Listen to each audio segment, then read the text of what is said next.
What's up, fam? How are y'all doing today? As promised, I told you I would bring it to you if they signed it or didn't sign that deal in Russia, Ukraine over the grain.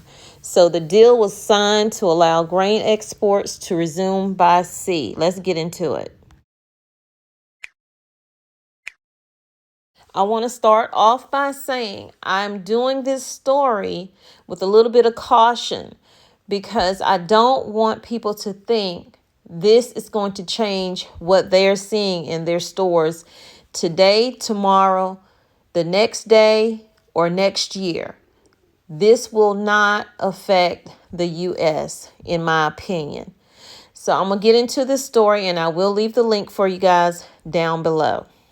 Ukraine and Russia have signed mirror deals, which will allow Kyiv to resume exports of grain through the Black Sea. This agreement will allow millions of tons of grain currently trapped in Ukraine by the war to be exported. And I am reading this with you guys at the same time. So it says, however, Kyiv refused to sign a direct deal with Moscow and warned provocations would be met with an immediate military response. And in my opinion, that is because people cannot trust Russia.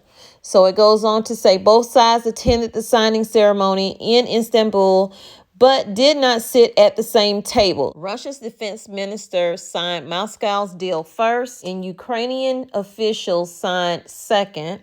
The deal, which took 2 months to reach, is set to last 120 days.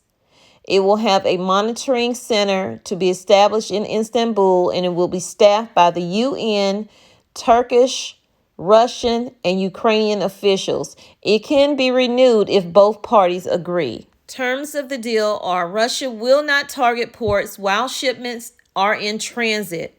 Ukrainian vessels will guide cargo ships through waters that have been mined.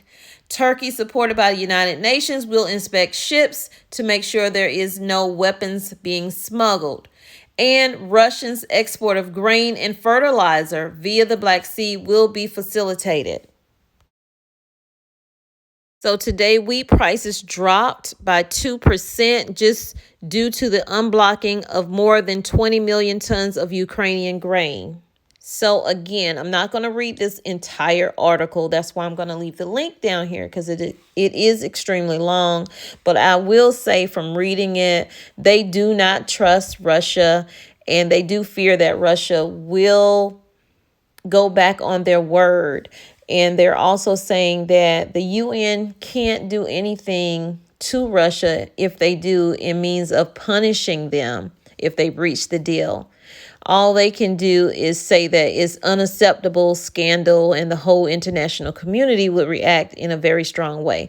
So that's not saying anything. Putin will do what Putin will do in the end. Let me know what you think.